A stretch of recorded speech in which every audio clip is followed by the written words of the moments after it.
Nós estamos estudando esse ano, menos no começo desse ano, os mandamentos de Jesus. Por que estamos estudando os mandamentos de Jesus? Porque Jesus disse: ensino-os a guardar todas as coisas que eu vos tenho ordenado. E eis que estou convosco todos os dias até a consumação do século. Eu quero Deus comigo todos os dias até a consumação do século. Então eu quero passar o que Ele passou para nós sobre seus mandamentos. E Jesus disse: se me ameis, guardareis os meus mandamentos. Então, para o cristão, é muito importante, né? Agora, como é que nós vamos guardar os mandamentos de Jesus se nós não os observamos? E eu fiz uma lista dos mandamentos de Jesus e tem 60 mandamentos de Jesus. Não é só 10, não, é 60. Então, eu vou pegando umas ou outras. Semana passada, nós falamos do grande mandamento que se encontra em Mateus 22, 36 a 39, e diz o seguinte: mestre, qual é o grande mandamento? Alguém perguntou para Jesus isso aí. Qual é o grande mandamento na lei? Respondeu-lhe Jesus: amarás o Senhor teu Deus de todo o teu coração, de toda a tua alma, de todo o seu entendimento. Esse é o grande e primeiro mandamento.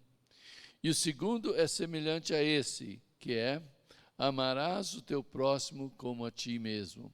Semana passada nós olhamos a primeira parte, né? Amarás o Senhor teu Deus de todo o teu coração, de toda a tua alma e todo o teu entendimento. E hoje nós vamos olhar só aquela frasezinha: amarás o teu próximo como a ti mesmo. Vamos orar? Pai amado, nós pedimos que o Senhor abençoe sua palavra para nossas vidas nessa noite. Fala conosco através da tua palavra. Eu peço em nome de Jesus. Amém. Muito bem. A palavra que Jesus fala aqui é bem clara. Como nós nos amamos naturalmente, isso é, né? Quando nós nos amamos naturalmente, como é que nós nos amamos? Nós nos alimentamos, nós vestimos, né? Nós nos arrumamos, né? Penteamos o cabelo, tomamos banho, né? Tiramos selfies, olhamos no espelho, etc., né? Por que a gente faz todas essas coisas? Porque a gente se ama. Nós nos amamos e queremos se sentir bem de nós mesmos, né?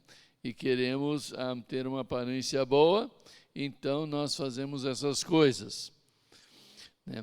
Outra expressão que continua, que é regra de ouro, que Jesus falou em Mateus 7,12, ele disse: tudo quanto, pois, queres que os homens vos façam, assim fazei vós também a eles, porque esta é a lei e os profetas. Lendo de novo: tudo quanto, pois, queres que os homens vos façam, faz assim vós também a eles, porque esta é a lei e os profetas. Nós sempre falamos, né? Faz aos outros o que você quer que eles façam a você, principalmente as crianças, né? Se crianças veem: ele me bateu, né? E tal, e as crianças não gostam, né? Mas por que ele te bateu? Porque eu bati nele, né? Então, bateu, a resposta é outra batida, né? Com crianças e tal. Então, nós queremos fazer aquilo que nós queremos que os outros façam a nós. E isso nos dá um sentido, né? Isso começa a nos ajudar a entender como é amar o nosso próximo como a nós mesmos. Isso é amor. Agora, isso é mais fácil dizer do que fazer, né? Expressão minha sempre, né? Tudo é mais fácil dizer do que fazer. Aplicar a palavra de Deus é muito mais difícil. Então, como é que nós podemos, ou como é que nós vamos aplicar a palavra de Deus? Eu vou dar umas dicas hoje, 3, não são muito científicos, não são de grandes filósofos, nem de grandes professores, nem de grandes analistas, só são as coisas que eu tenho observado e acho que nos ajudaria a fazer essas coisas. A primeira coisa é que devemos olhar para nós mesmos, né? Olhar para nós. É tão fácil criticar o outro, falar mal do outro, preocupar com o outro, ou dar uma análise errônea do outro, né? Por exemplo, num certo sentido, é julgar o outro indevidamente, incorretamente. Nós não sabemos as necessidades dos outros, então, às vezes, a gente joga um julgamento que não é verdadeiro. E nós precisamos analisar essas coisas, né? E muitas vezes a gente acha todos os defeitos do próximo, mas não conhece nossos próprios defeitos, né? Todos nós temos defeitos e nós precisamos olhar ao nosso próprio defeito. Isso não é fácil, isso é difícil, temos que dar um bom olhar no espelho para reconhecer. Quando eu era vendedor de livros, uma coisa que eles me falaram, que eu aprendi que é verdade, é que as outras pessoas sempre são espelho de nós. Então, se você trata mal outras pessoas, eles vão te tratar mal de volta, né? E quantas vezes que eu batia numa porta e nem a pessoa vinha me atender, e depende do estado que eu estava naquele dia, se eu estava num estado bom ou num estado ruim, geralmente era refletido naquela pessoa, né? E eu recebia o que eu refletia e tal. Então, nós precisamos, às vezes, olhar para nós e vermos o que tem na minha vida, como é que eu sou, que eu preciso dar um jeito, ou mudar essa coisa dentro de mim, porque não é uma coisa que é uma bênção para os homens. Na realidade, não é bênção para os homens e nem para mim, né? E isso me fez lembrar daquele fariseu, né? Em Lucas capítulo 18, 10 a 14, teve um fariseu e um publicano que subiram ao templo a orar. Agora, eu fiquei pensando, e não pesquisei, mas por que judeus que trabalhavam para Roma eram chamados de publicanos? Talvez é porque eles trabalhavam para a República de Roma, né? E tal, mas eles eram chamados publicanos e eram considerados traidores da nação e homens que visavam ganhar dinheiro ilícito. Então, esses dois judeus, um fariseu e um publicano, subiram ao templo para orar. E eu quero só ler esse trecho da palavra de Deus, é curtinho, mas para ver exatamente o que aconteceu. Diz lá: propôs também uma parábola, e alguns que confiaram em si mesmos se consideraram justos e desprezaram os outros. Dois homens subiram com o propósito de orar, um fariseu e outro um publicano. O fariseu, posto em pé, orava de si para si mesmo. Olha, ele orava de si para si, né? De si para si, e disse: ó Deus, graças te dou, porque não sou como esses demais homens, roubadores, injustos e adúlteros, nem ainda como esse publicano. Jejuo 2 vezes por semana, dou o dízimo de tudo quanto tenho. O publicano, estando em pé longe, não ousava ainda nem levantar os olhos ao céu, mas batia no peito, dizendo: ó Deus, se propício a mim, pecador.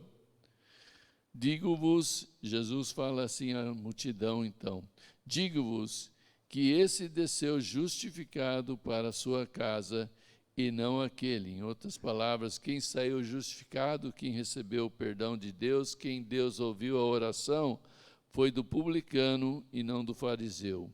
Porque todo aquele que se exalta será humilhado, mas aquele que se humilha será exaltado. Então, esse fariseu, né, ele achava que ele era muito bom, estava confiando nas suas obras e tudo que ele fez, mas o seu coração estava totalmente errado, suas atitudes estavam erradas. Há muitos filmes feitos assim, principalmente de adolescentes, né? Agora a gente não tem mais um adolescente em casa, então a gente não vê muito, mas essa semana a gente viu um de jovens que trocaram lugar, isso também é um pouco aqui, mas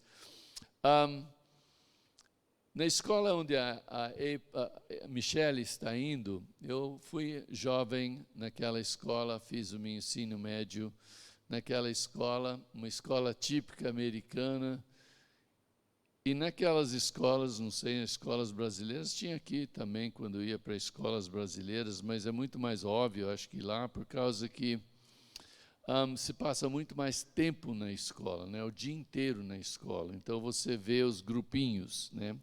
E sempre tinha aquela turma dos bacanas, né?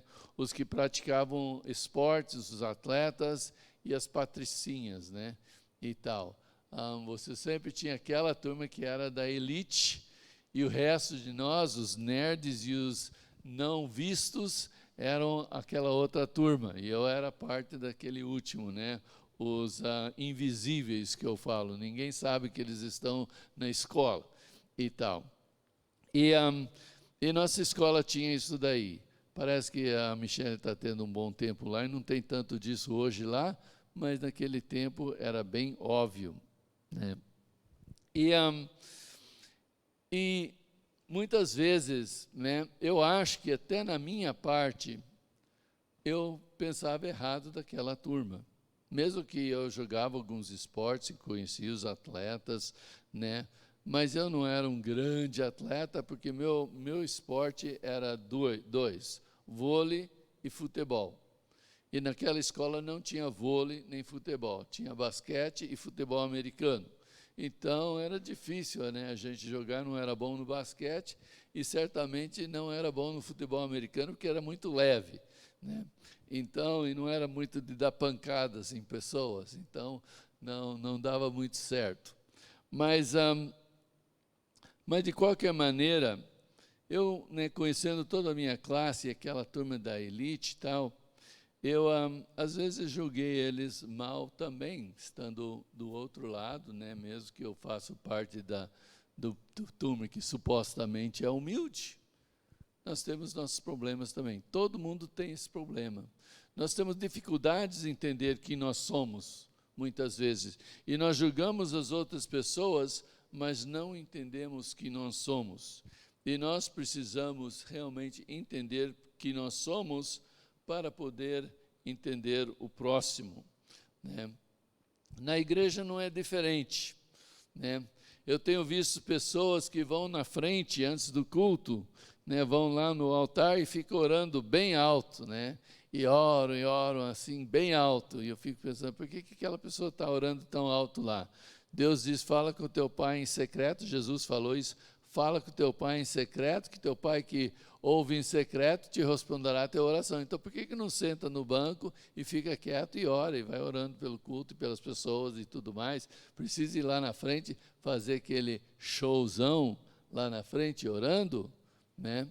E tal. Então, eu fico pensando, acho que essas pessoas, o propósito deles da oração não é só a oração, né?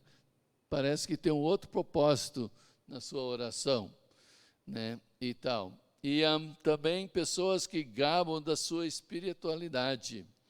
Como pastor, a gente encontra muito dessas pessoas que gabam da sua espiritualidade. Precisamos gabar da nossa espiritualidade ou precisamos só viver a nossa espiritualidade, né? Não precisamos fazer propaganda da nossa espiritualidade, precisamos sim viver a nossa espiritualidade. Então, nós temos que tomar cuidado, nós temos que olhar quem que nós somos. E aqui Jesus falou, né, aqui o fariseu, ele estava se exaltando na sua oração, se gabando da sua espiritualidade. Mas Jesus estava olhando aquele que não estava. E ele falou, aquele que se exalta será humilhado e aquele que se humilha será exaltado. E por que nós temos problemas com nós mesmos? Nós temos problemas, a maioria das vezes, com nós mesmos por causa do nosso orgulho, por causa do nosso eu. E se nós podemos matar o nosso eu, matar o nosso orgulho, as coisas vão bem melhor. Então Deus quer que nós façamos uma análise de nós mesmos, para nós entendermos as coisas que Deus quer. A segunda coisa é que devemos olhar para os outros. Devemos olhar para os outros. Há uma expressão antiga, bem antiga, dos índios americanos, é de andar no mocassim do outro. A expressão é andar no sapato dos outros. Se quer entender os outros, procura andar nos sapatos dos outros. Vê como é que eles olham a vida. Não vê como você olha a vida deles, mas vê como é que eles olham. Qual é a situação deles. Há muitos filmes sobre isso, de trocar lugar. A pessoa sonha em trocar lugar e, de repente, eles trocam de lugar e vê que é um mundo, uma realidade totalmente diferente. Então, nós precisamos fazer assim, pôr nós no lugar daquelas pessoas e ver qual é o seu problema. Jesus uma vez falou com uma mulher de Sicar em Samaria. Lá em João capítulo 4 nós lemos a história da mulher samaritana. Agora, a Samaria ficava no meio de Israel. No sul de Israel havia a área de Judá, onde estava Jerusalém, a capital, e Belém, a cidade de Davi, e Betel e umas outras cidades lá. E no norte havia o Mar da Galileia e toda aquela região, Zebulon e toda aquela região. E Jesus era da região da Galileia, mas ele tinha que ir muitas vezes para Jerusalém, para o templo, para as coisas lá em Jerusalém. E houve a conversa, Jesus estava em Jerusalém, e houve o boato que Jesus estava batizando mais pessoas do que João Batista, que Jesus realmente estava batizando um monte de pessoas. Jesus, a Bíblia diz, não estava batizando, mas esse boato fez dois problemas para Jesus. Um era que ele estava, João Batista já não era bem quisto por Herodes, e agora tinha Jesus fazendo a mesma coisa. Então, isso para o governo romano e para o governo político de Israel era uma coisa meio ruim. E segundo, porque os fariseus e as pessoas do templo também não estavam gostando desse crescimento da popularidade de Jesus.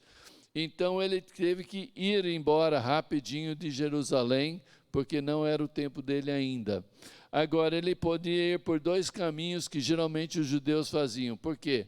Porque eles não gostavam de passar na Samaria, porque Samaria era o lugar onde moravam os samaritanos. Samaritanos eram pessoas que ficaram em Jerusalém ou em Israel durante o tempo do exílio, quando os assírios levaram eles e os babilônios, ficaram esse grupo de pessoas e eles casaram com outros que a Síria e a Babilônia colocaram no lugar. Então eles eram mestiços, judeus mestiços, e os judeus não os consideravam judeus. E porque eles eram o grupo de pessoas que saiu das 10 tribos de Judá, aliás, de Israel, então eles tinham outro lugar para adorar a Deus.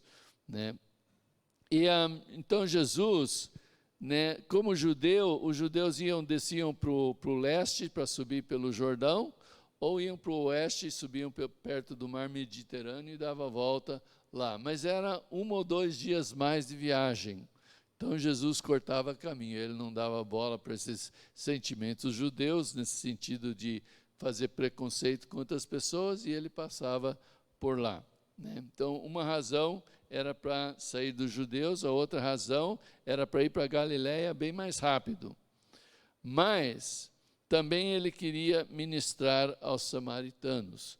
Agora, é interessante notar que na história de Cristo, 3 ou 4 vezes, ele faz uma viagem específica para alcançar alguém, para ministrar para alguém. E essa foi uma dessas viagens. Então, a principal razão, todas essas são razões legítimas que Jesus passaria por Samaria, mas a principal razão era para ministrar para essa mulher. ele sabia que lá havia uma mulher que precisava de ser ministrado por ele. De alguma forma, Jesus viu uma pessoa carente de afeto verdadeiro. Ele sentia a dor dela. Ele sentia a dor dela. Sabemos algumas coisas da mulher samaritana. Eu acho, isso aqui não é fato, ok? Eu estou falando coisas aqui que eu acho, mas não sei se são fatos ou não são fatos, ok? Mas eu acho que a mulher samaritana era bonita. Eu acho que ela era bem bonita, porque ela tinha casado 5 vezes e agora estava morando com outro homem. Então ela era bonita, senão ela não ia casar tanto, mas ela casou bastante, então tinha que ser bonita. Mas eu acho que ela tinha um problema. Por que ela casou tantas vezes? Talvez ela não sabia cuidar da casa. Talvez ela não era muito caseira. Talvez ela não cozinhava bem. Há um ditado que se queimasse o pão para o café, o homem judeu já o divorciava da mulher, porque não sabia fazer o café da manhã. Não sei se é assim, mas talvez ela não era muito boa na cozinha. Talvez ela não podia ter filhos, E uma coisa é certa, ela não conseguia segurar o marido. Não conseguia segurar o marido. Os maridos tudo a repudiavam depois de um tempo, não sei porquê. Portanto, parece que ela ficou assim desprezada pelas mulheres daquela região, pelas outras mulheres. Porque ela vai no poço sozinha, ela vai lá no calor do dia para buscar água, quando ninguém está lá. Isso não era costume das mulheres. As mulheres sempre iam em grupos e todos conversando e pegando e tal. Ia na hora fresca do dia e tal, pegava sua água. Ela não, ela foi sozinha num outro tempo.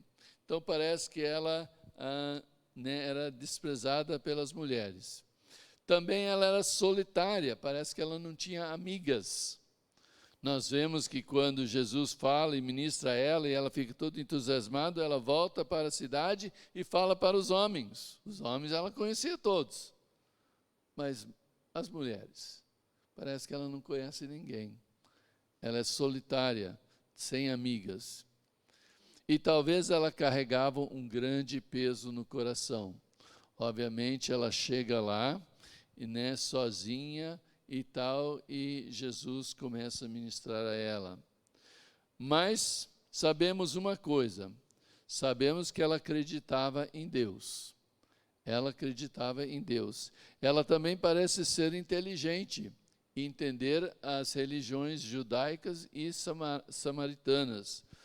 E ela faz perguntas importantes para Jesus, perguntas boas para Jesus. E ele responde as perguntas dela, que deixa ela impressionada. E a pergunta, ela responde uma pergunta para ele que mostra também que ela é uma pessoa honesta. Ele pergunta para ela, chama teu marido. E ela, eu não tenho marido. E Jesus falou, você falou a verdade. Primeiro ela ficou chocada, como é que ele sabe que eu não tenho marido, Daí ele fala, você não tem um marido, você já teve 5 maridos e agora o homem com quem você está não é seu marido. Aí ela ficou toda despertada, E tal, ele viu lá dentro tudo que ela passou. Mas Jesus sentiu a situação dela e ele ministrou aquela vida. E ela ficou cheia do gozo do Senhor. Ela foi e falou para os homens, e os homens vieram ouvir de Jesus, e ficaram lá 3 dias, Jesus ministrando naquela cidade, porque as pessoas estavam precisando. Deus sabe as necessidades das pessoas.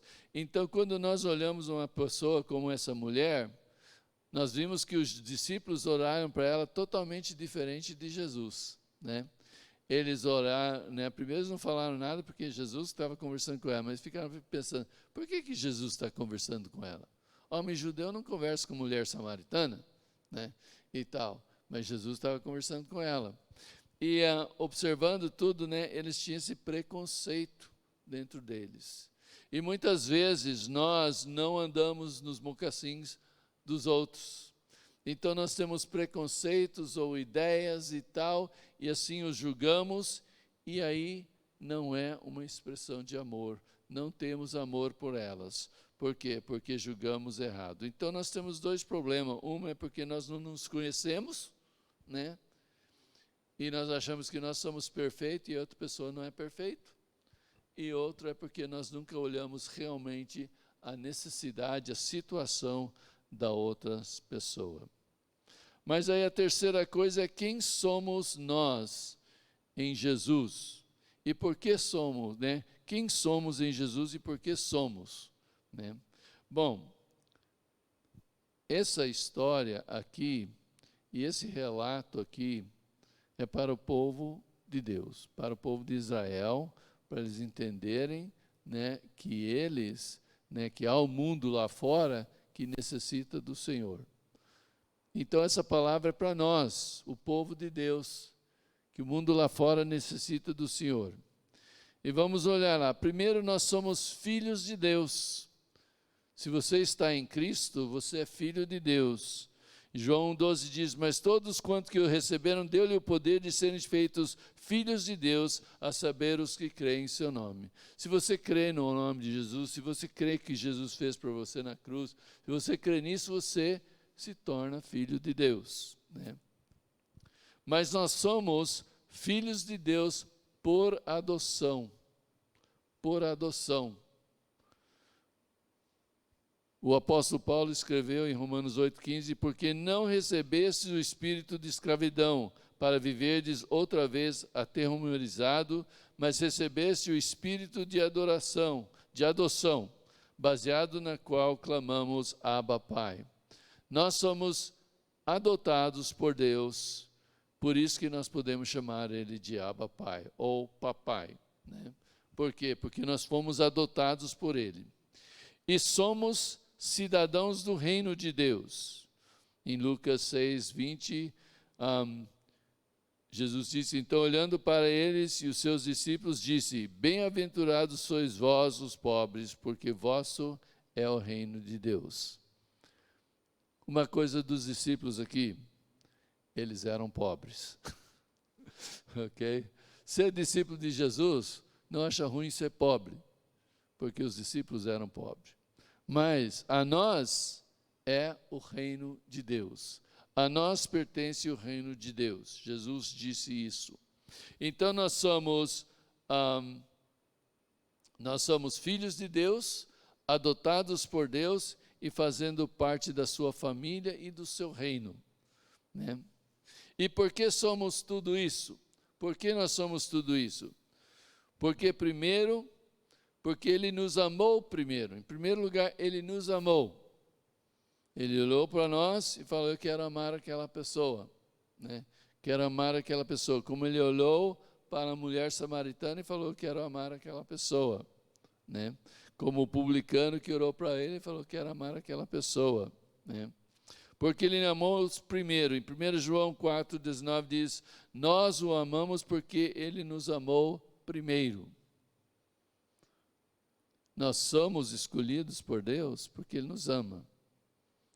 E porque Ele nos ama, Ele traz para dentro do seu reino, da sua família. Em 1 João 4,10 diz, nisso consiste o amor, não que nós tenhamos amado a Deus, mas que Ele nos amou e enviou seu Filho como propiciação para nossos pecados. E continuando lá no mesmo capítulo, amados, se Deus de tal maneira nos amou, devemos nós também amar uns aos outros. Então, Deus nos amou e Ele nos chamou, né? Ele nos amou para, primeiro. A outra coisa é que Ele nos escolheu. Ele nos escolheu. Eu acho isso muito interessante, porque muitas vezes quando eu leio o Velho Testamento, ele fala de ter escolhido o povo de Israel. E isso é uma coisa, né, que ele falou em Deuteronômio. Porque tu és povo santo ao Senhor teu Deus, o Senhor teu Deus te escolheu para que ele fosse seu povo próprio, de todos os povos que há sobre a terra. Não vos teve o Senhor afeição, nem vos escolheu, porque fosse mais numerosos do que qualquer povo, pois eres o menor de todos os povos. Então Deus fala várias vezes no Velho Testamento, olha, eu escolhi vocês. Não escolhi vocês porque vocês eram bons, porque vocês eram bons de guerra, porque vocês eram um povo bonito, porque vocês eram um povo rico, porque vocês tinham cidades maravilhosas. Não, né, porque você tinha uma grande nação. Não, eu escolhi porque eu escolhi. Na realidade, vocês não eram nada.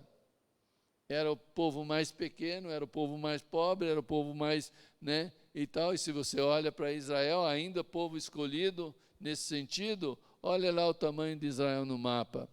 Para ver, eu sempre mostro meus alunos, os primeiros alunos do seminário, quando chegam lá no primeiro ano, eu falo, onde está Israel?